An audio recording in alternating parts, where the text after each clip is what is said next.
And we are back for another edition of the Astro Weather. I'm your Astro Weatherman, and here is your Astro Weather cat, Miss Peaches, right there. There she is. Yes, you've been doing a great job as the Astro Weather cat, and your input is always welcome. So,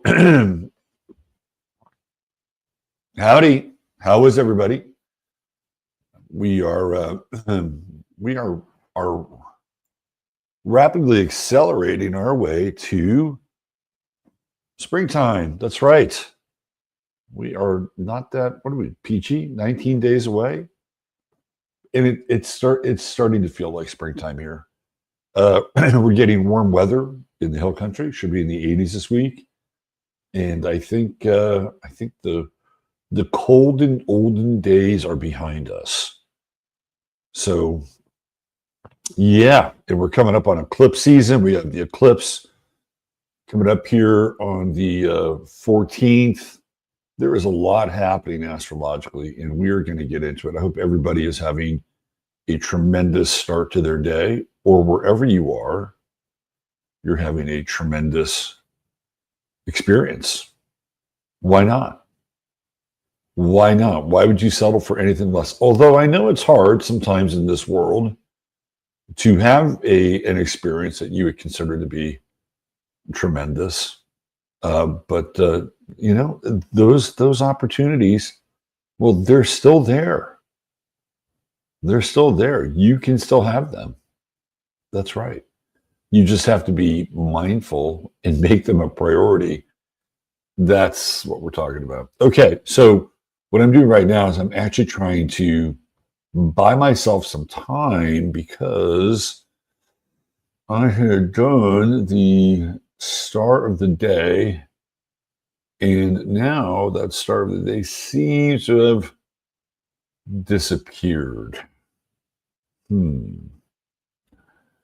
Let me see if it's been put someplace that it shouldn't be. What do we have here?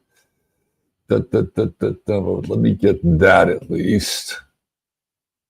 I may have to rebuild it. If I can't find it, rebuild it on the fly. Because it's a very interesting start of the day, by the way.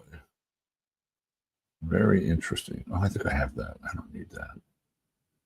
Okay, let me just see if I can do this. By the way, we did Sam Bankman-Fried last week, and then he wound up being on an interview with Tucker Carlson, which, you know, a lot of journalists just don't do prison or jail cell interviews anymore. So I have to hand it to Tucker for at least going there. And my takeaway from what I did see of the interview is that he is a complete and total Pisces. He's a total Pisces, and Pisces have this ability to, I wouldn't say feign innocence, because I really feel like in Sam Bankman-Fried's brain that he was convinced that he was doing the right thing. I'm fairly convinced of that. Now, were there some irregularities to what he did? Absolutely. Did he find gross rationalizations for those irregularities? Absolutely. Without a doubt. So it's not like he was just some sort of completely innocent lamb. But I do believe that he was convinced somehow by the so-called righteousness of his work. Now, when I was doing the start of the day, a lot of people were talking about how he was set up by his parents. And I believe that was true. If you followed what was going on and, you know, his parents and, you know, what their roles were in their life in general. And of course, in his life, I would say they were completely in on it. The same with his little squeeze who turned on him and has not gone to jail. which I find very interesting. I think her parents might have been even more connected than his. If you think about it, there were a number of people involved with FTX. And to my knowledge, and I could be wrong here, right? To my knowledge, the only person that is doing any time is Sam Bankman-Fried. Now, that may change. I don't know, because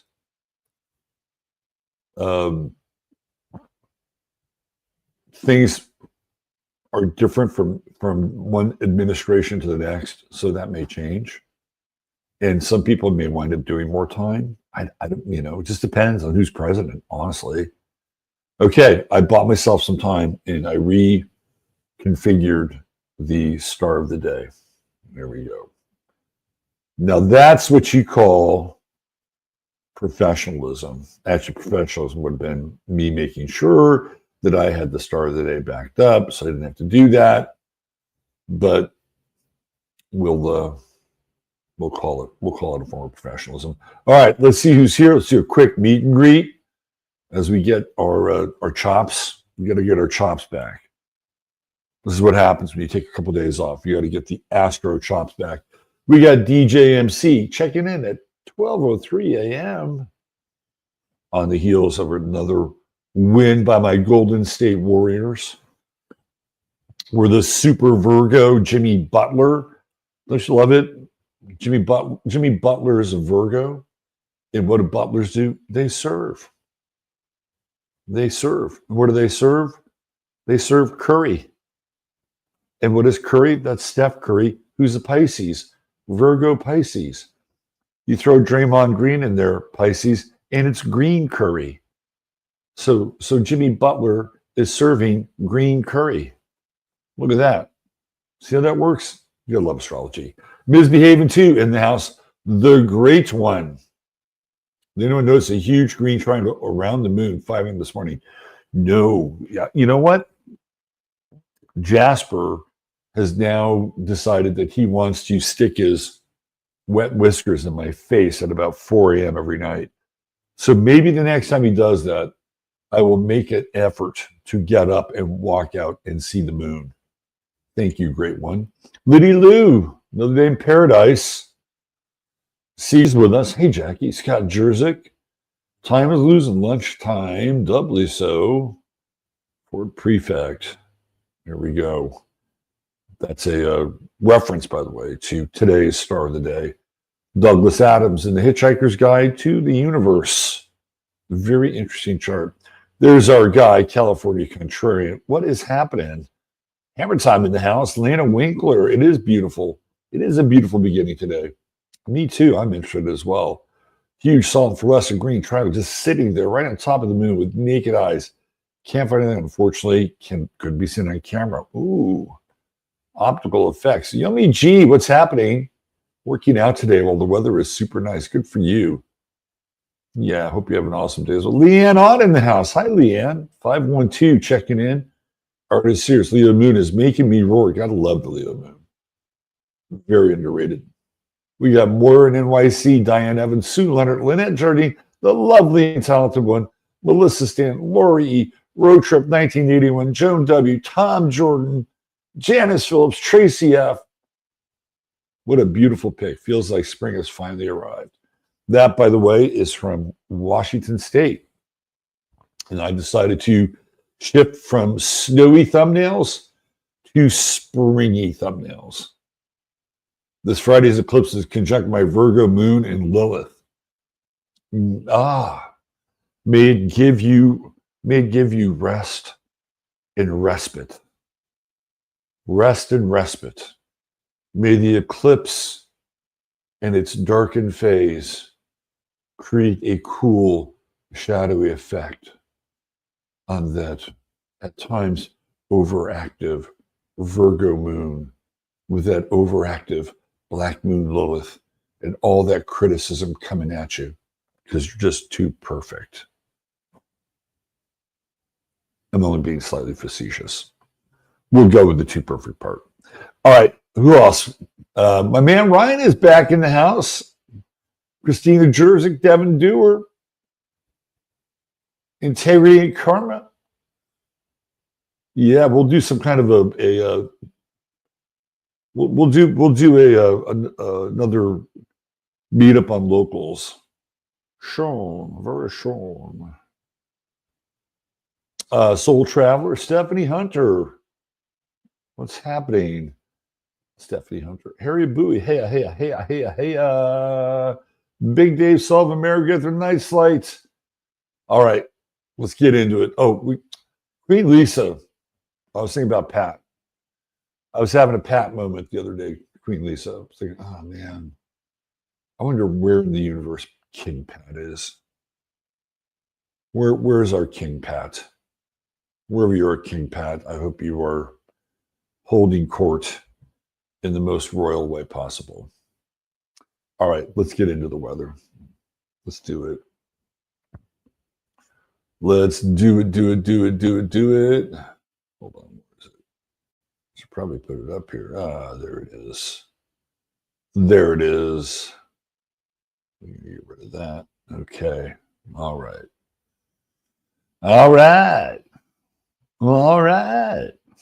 There we go.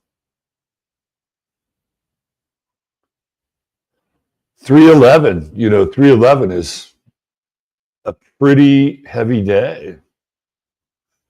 311 marks the anniversary of what? COVID. It was 5 years ago. 5 years ago, this very day, when the Utah Jazz were playing the Denver Nuggets, and a number of players happened to test positive. And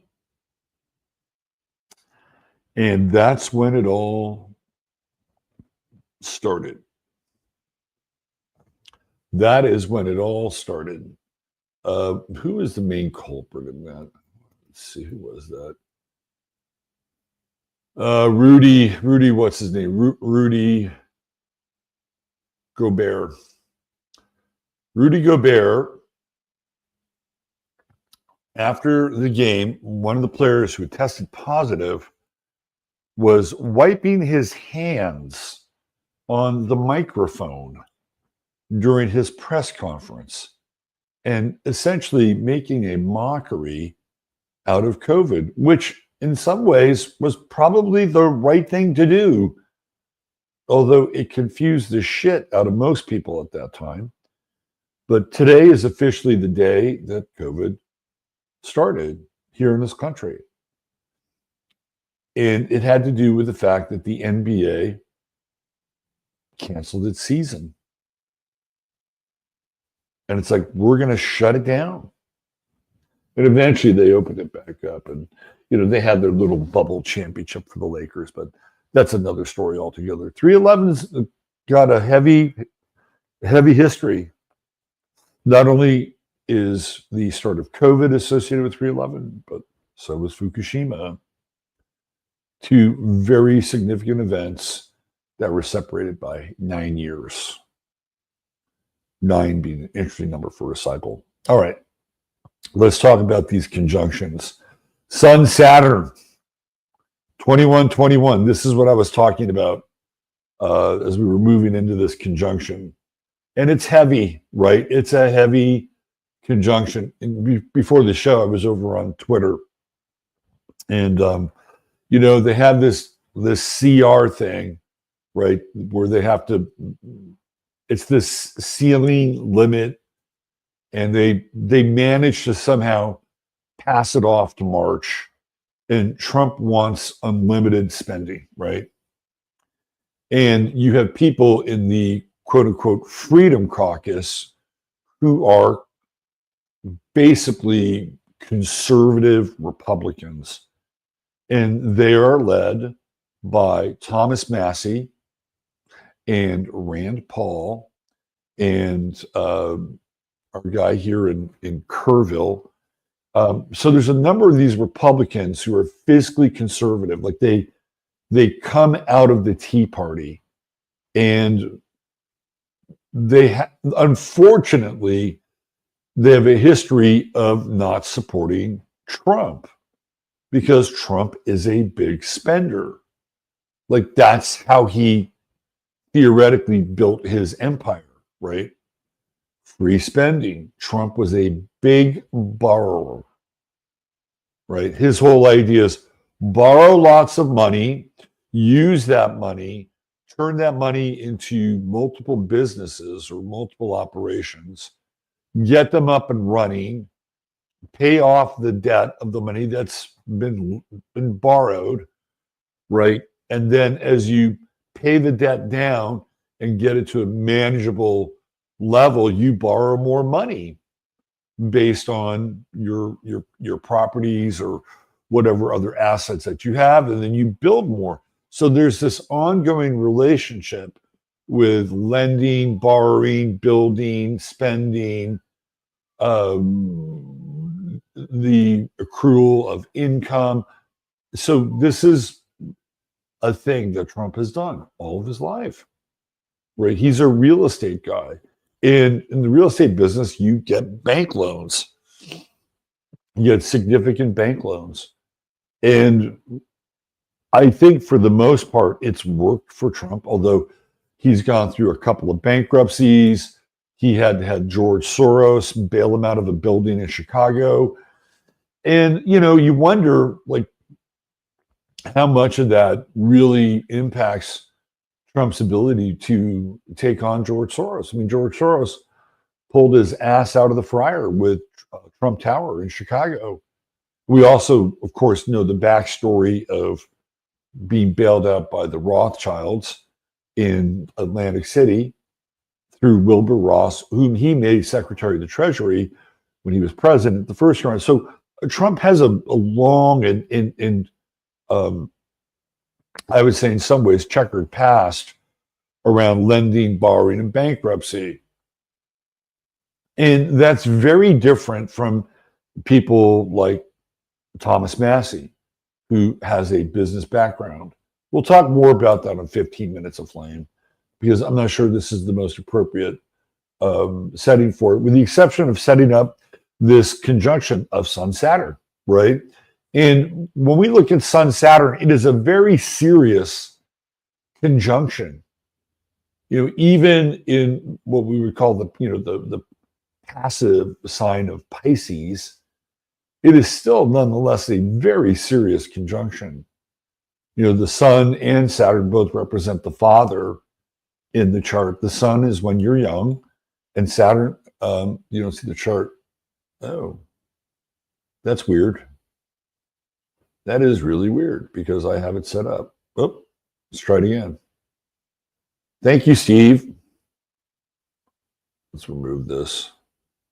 Hold on. That's really weird. All right, hold on. Let's try it again. Yep, that was strange because I was seeing it. That was really weird. Let's try it again. All right, let me do a reality check over here on. There it is. Okay. All right. Thank you, Steve.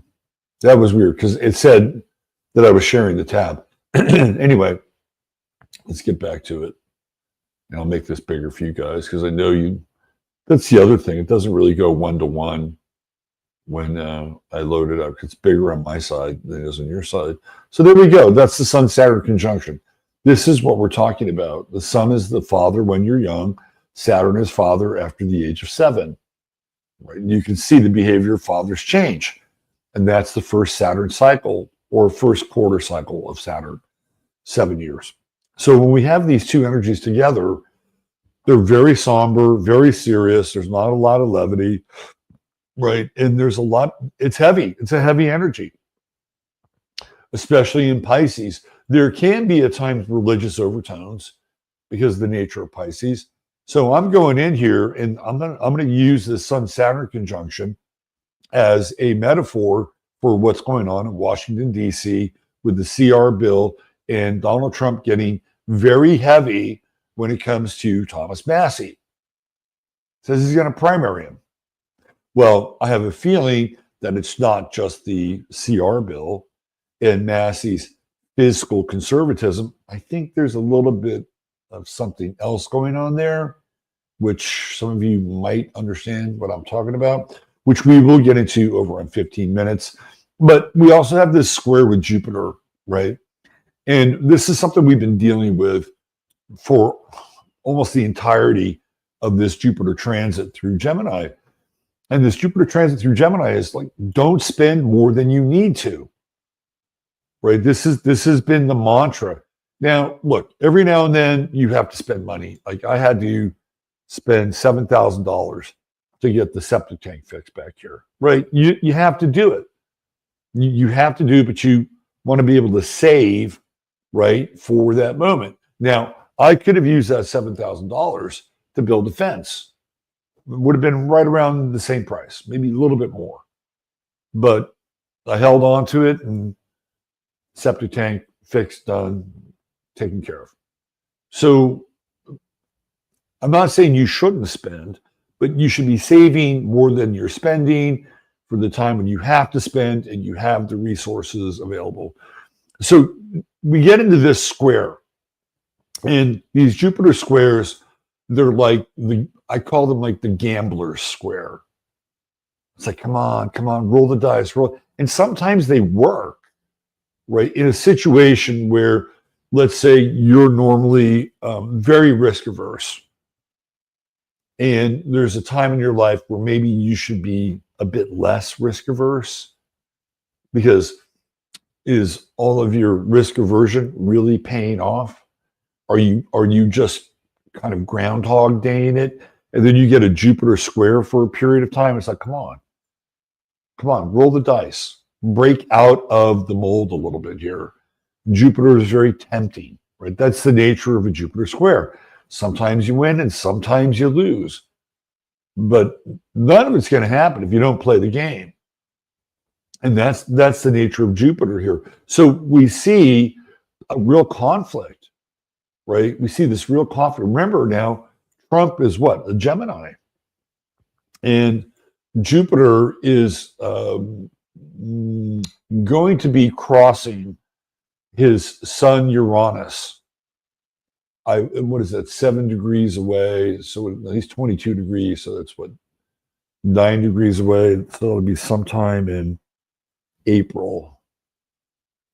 That is peak Trump, by the way. That is peak Trump. Although he will have the benefit of that Jupiter transit going through his 11th house, hitting all of his Cancer planets, which will also, I think, be very beneficial for him in terms of his personality and, well, more of his base. So Jupiter is actually, I would say, in Trump's wheelhouse, kind of on his side, right? But today we're seeing this kind of throwdown when it comes to spending, and it really feels like Trump is playing the heavy. So this is your Sun-Saturn conjunction, and we're going to see more of this today. I would say, by and large, watch out for very officious people, because that's the other thing with the Jupiter square. There can be kind of a self-righteousness with this Jupiter square, and sometimes we have a tendency in ourselves to kind of go there, right? But I would say the majority of you, knowing a lot of you and sensing into a lot of you, most of you just aren't wired that way. I would say by and large, you're a pretty humble group, although certainly you're not very manageable, which I think is a good thing, right? So I would say be on the lookout for others' self-righteousness. Today is kind of a day where the petty tyrant is on the loose.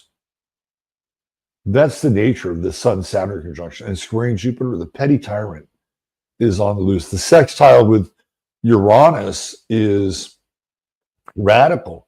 It's taking a radical approach.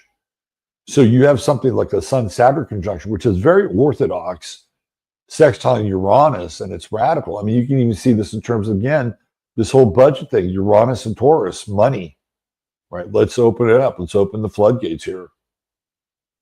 And as the sun begins to move closer to Aries, it's going to get into more of that sextile with Pluto. It's not there yet, but it will be At the end of the day, Trump usually gets what he wants. And I don't see this as being any different, regardless of Thomas Massey. And I love Thomas Massey, but when the Trump train gets rolling, and you can see that there are so many people that are just, they don't really care. I mean, the way people have been conditioned, it's like they don't care.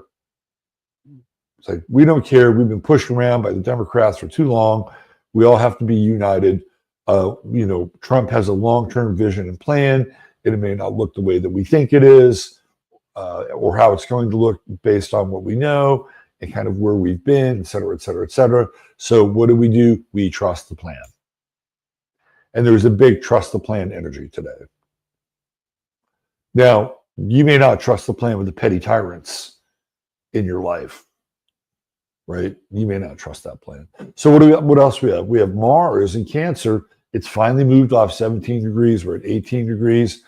And to me, again, if we're going to break this down in terms of politics, Mars in Cancer is physically conservative. Cancer is a conservative sign.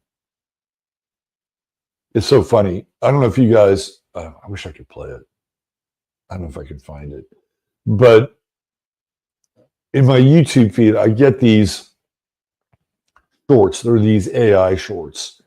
And it's always different. It's something by country or by month. And what was this one? It's all AI illustrations. And it was your wife by the month or something like that. So it's women, right? AI depictions of women by each month.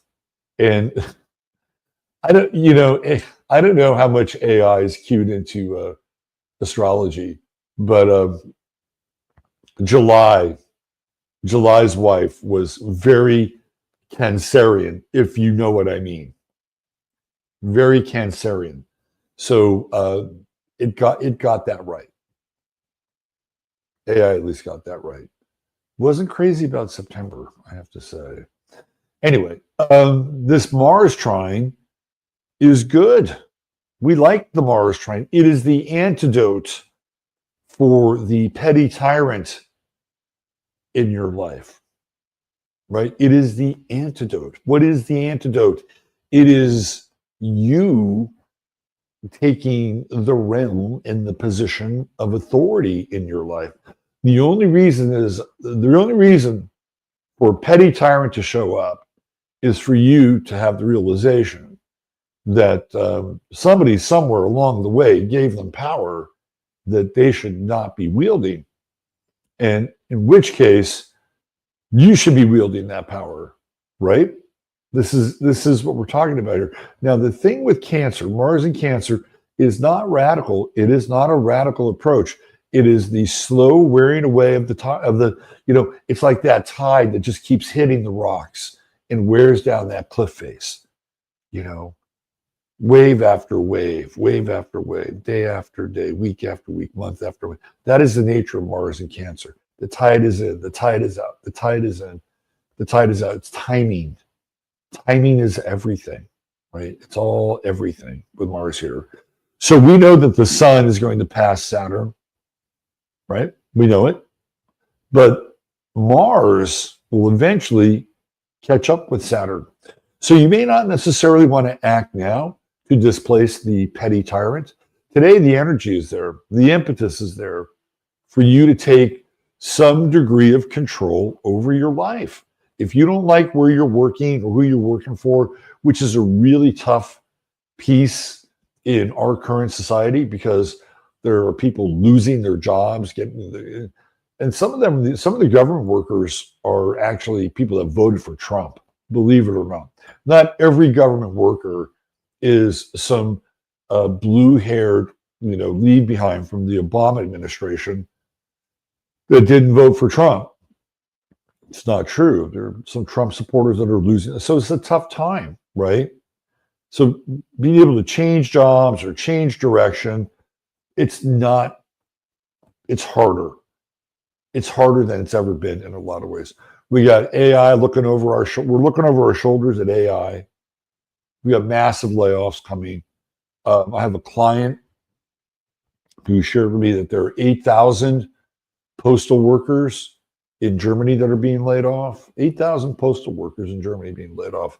So why is that? Well, it's because part of that is going to be automated, right? The mail sorting system, which is depended upon humans to sort the mail. I used to be a mail carrier. I know how it works. You know, letter here, letter here, letter here, letter here, flyer here, right? And then you basically put it together in a tray and out you go. That's going to be the first thing. Those jobs are going to be the first to go because that process, which to some degree has been automated, will be way more automated. And then, of course, you'll probably have some automated mail delivery too. That will not be very hard, by the way. Once you have standardized mailboxes, and they will be standardized, and you have a vehicle which is basically like a Waze, right? And it's got a route. It's all planned out, right? They have the route planned out. And then what they do is they'll take the mail, right? Mechanical arm, stick it in, and you won't be signing for anything. You'd have to go to the post office. So anyway, this is not necessarily what I'm getting at here, is that this is not necessarily the time to act. Today is the impetus to act. The time to act is when Mars catches up with Saturn. And we know it will. And when it does, that is the time to act. Today is the impetus. Today is the energy. Today is the feeling. Today is the intensity. Like, I've had enough of this motherfucking petty tyrant. You can see this over here as well with the moon in Leo.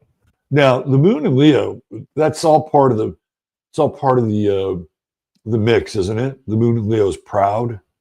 It's like, fuck you. I don't have to do that. I've been here 10 years, 15 years. I would say pump the brakes on that a little bit. Don't get too proud, right? Especially if you are planning to make your escape or make your getaway or have some degree of autonomy that you're working on in the not so distant future, unless you want to get fired. If you want to get fired, today's a great day for it. If you want to get fired, by all means, take things personally and keep it real, right? It's like when keeping it real goes wrong. I do really like the Leo moon, and it's kind of on the outside of this Venus Mercury conjunction. Let's talk about that a little bit. So Venus is retrograding, and it's actually going to go over Mercury, right? It's going to go over Mercury. And, you know, it's in a wide square with Mars, about as wide as it can get right now at 10 degrees, right here, right there. So that also lends to a lot of impatience, right?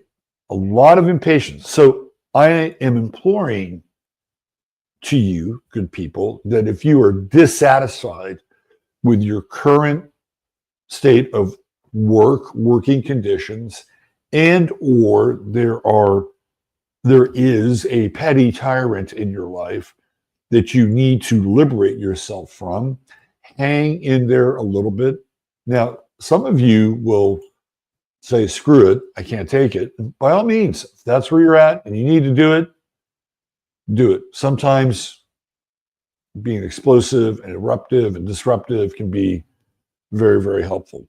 However, in this regard, today, I think it's better if you plan a little bit and wait for that Mars-Saturn trine so that you can begin to really assert your own authority based on principles of timing, conservation of resources, and waiting for the moment. That's the thing about Cancer. Cancer needs to wait for the moment. You know, Cancer needs for, you know, things to be aligned. It's very, very lunar, right? It's guided by cycles.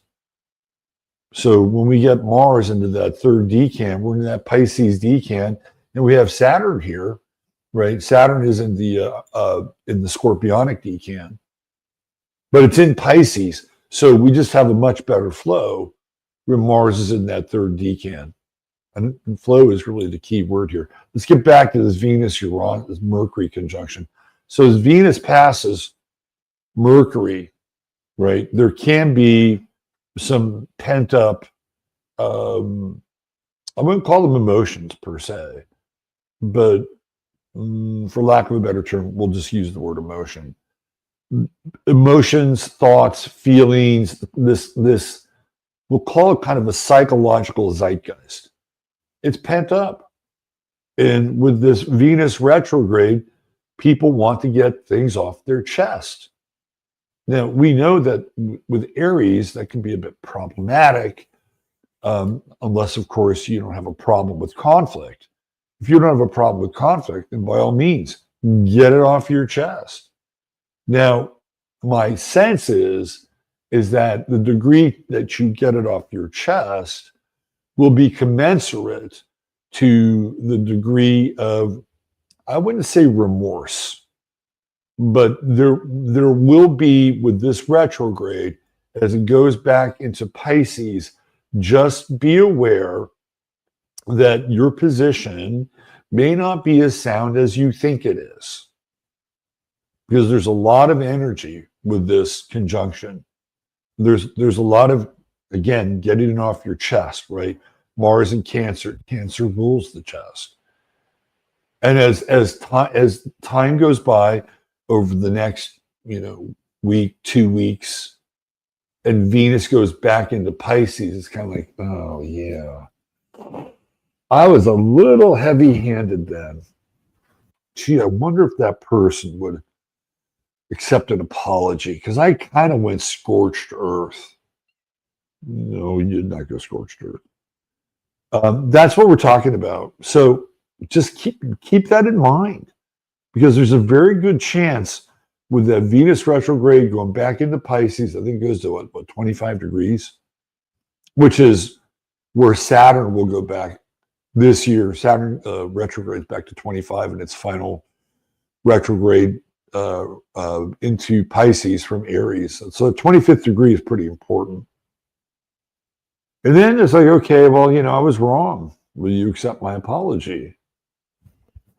Maybe they will, or maybe they won't.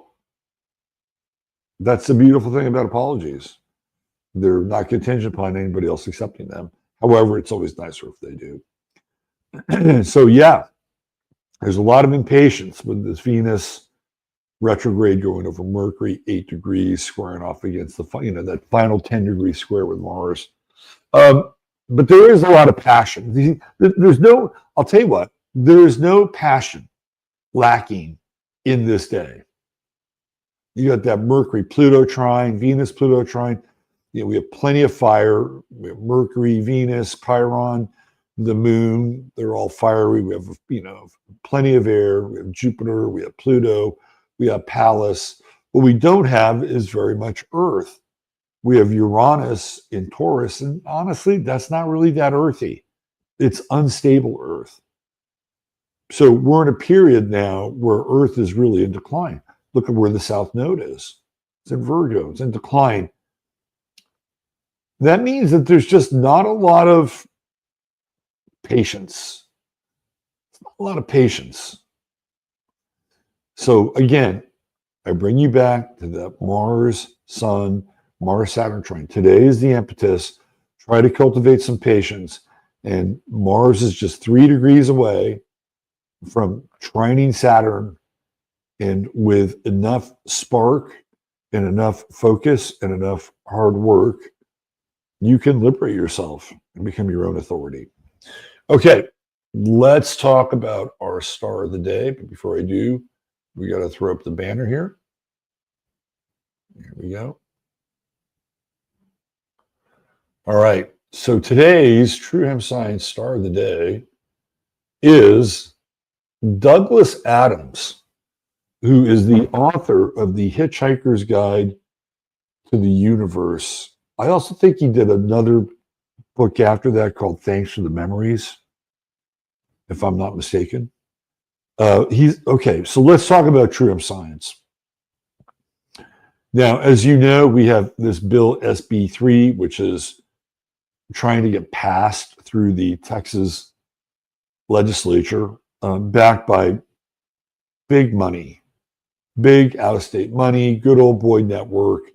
And what we're trying to do is we're trying to give Chris a big enough war chest so he can donate some of his money to the lobby that's actually taking on SB3.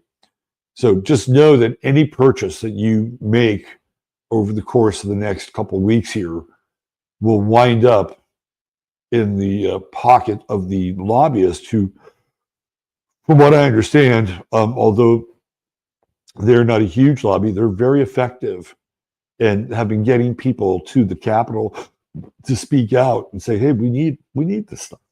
We need CBD. It enhances the quality of our lives. So all you got to do is spend $100 more, type in 15MINS, 15MINS, and you will get your goodie bag that comes along with your order. It's like the Whitman sampler right in there. $150 more, get you free shipping, and there's always a 30-day money-back guarantee.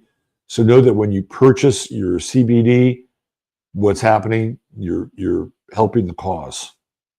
You're absolutely helping the cause to keep CBD sales online here in Texas. All right, let's talk about Douglas Adams. What a wild chart. Absolutely wild chart. Let's start with the ascendant. And Uranus on the ascendant, the man is a nonconformist. Right there. Nonconformity. And he's going to play by his own rules. And it's interesting because there's always a level of introversion with Cancer.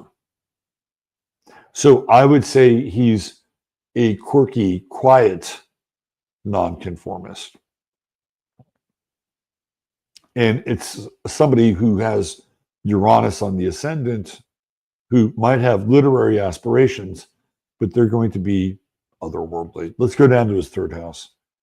Here we see Pluto. Remember, the third house is writing, right? It's writing, communication, intellectual process. And he has Pluto there, Pluto and Leo, zero Virgo with the South Node. So he comes into this lifetime with the ability to write. Right. That's the nature of the South Node. This is Gemini's house. Mercury is the ruler of Gemini. It is also the ruler of Virgo. And he's got that South Node at 0. We look at Pluto. What is Pluto doing? It's trining Jupiter. So he's got Aries up here. Jupiter and Aries. And that's pioneering energy. This guy's literary style, his ideas, they're way ahead of their time. And he also has a really good sense of humor. So Jupiter, we know, is ruled by Sag, and there's always going to be some humor involved in Jupiter, no matter what sign it's in. And he's got that Pluto-Jupiter trine. So he is really fixed and committed to creating something, carving out something brand new. And he has Mercury here in Aries, which is also part of that, carving out something new. And he's got a Uranus-Jupiter square. And I feel like, I don't know a lot about Douglas Adams in terms of his life and background, but I would say that he probably could have been very conventional.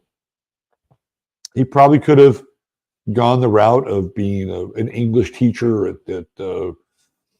Oxford, or he probably his literary skills could have probably been a lot more mainstreamy, but they're not. Right? This guy is interesting. He's got his sun in Pisces, 10th house, and especially with I think it's called Thanks for the Memories. Water is a big theme in that, and so are dolphins, which show up here, sun Pisces. Where I get the Hitchhiker's Guide from is his 9th house. Like, that's the most elevated part of the chart, and it's in some ways the most galactic part of the chart, because he has Venus there at Aquarius, and he has his true node in Pisces conjunct his midheaven, right? But it's still nonetheless in the 9th house. And to me, the ninth house is really that, especially when it starts off here with Aquarius. It's out there, man. This is out. This is the map for the fringe, right? That ninth house, and that's what he's exploring. He's got that true node in 0 Pisces. It's a very creative mind, extremely creative, and he has Pallas conjunct his true node, and it feels almost as if he might even be picking up signals from some other timeline or some other dimension, right? That's just the nature of Pisces and the Pallas in Pisces. It's psychic, it's otherworldly, it's definitely connected to pattern recognition, but it almost feels like channeling in some ways. So he's a super interesting character, very complex. I don't think it's easy for him to be in a relationship. And again, I don't know much about his personal life. I'm pulling an Andy Edwards here. I'm going a little cold on Doug. I know a little bit about Hitchhiker's Guide, some of his other books. I'm just really reading his chart.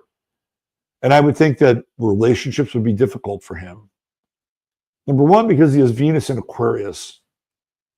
It's almost like he needs to be in relationship with somebody from another world, especially in the ninth house.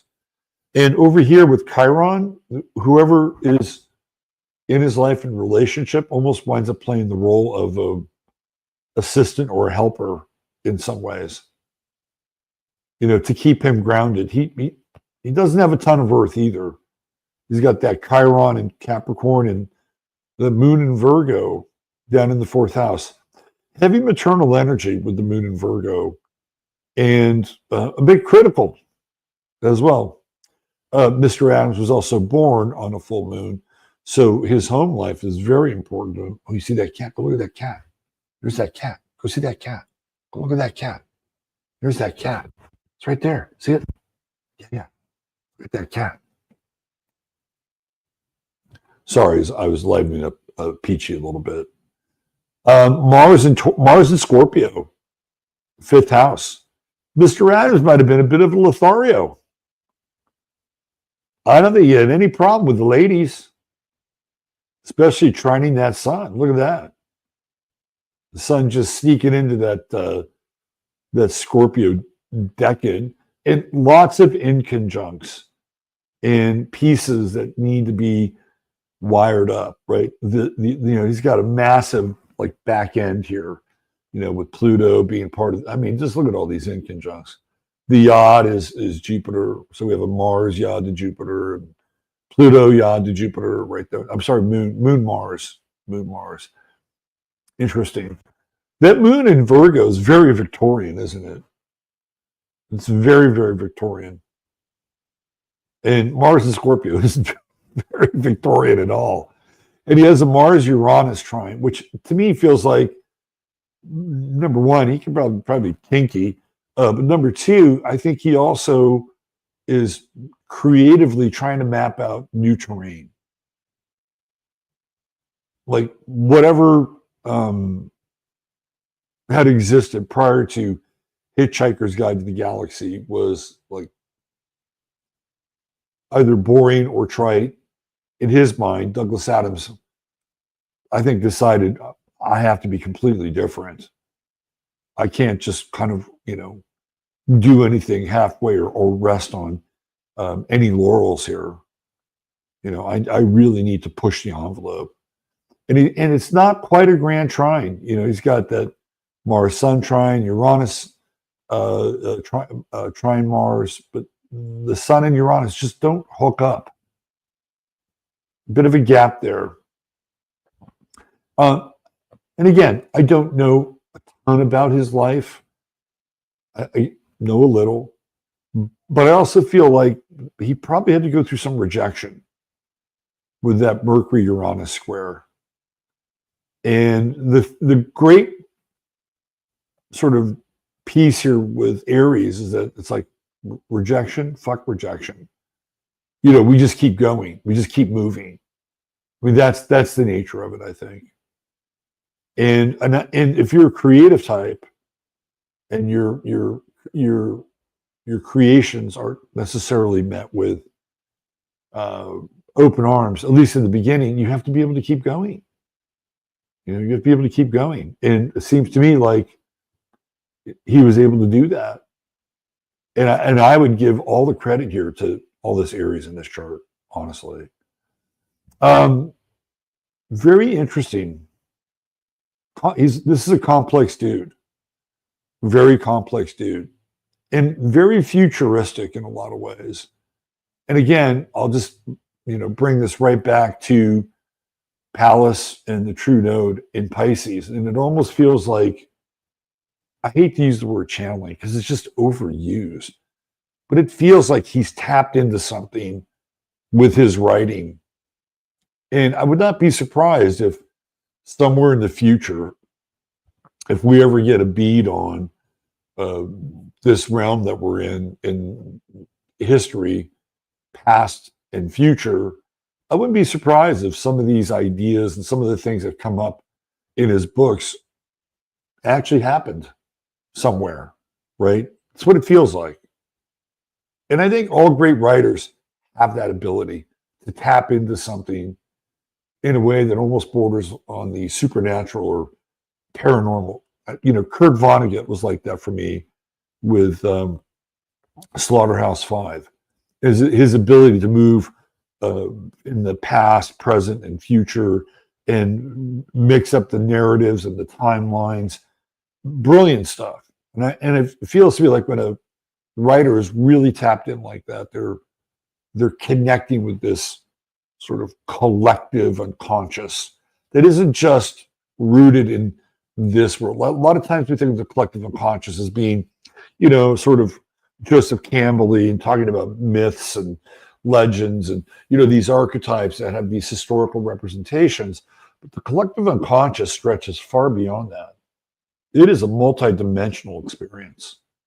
And I think this is what, with Pallas and the true node and his sun and his midheaven in Pisces, I think that's what they're all about.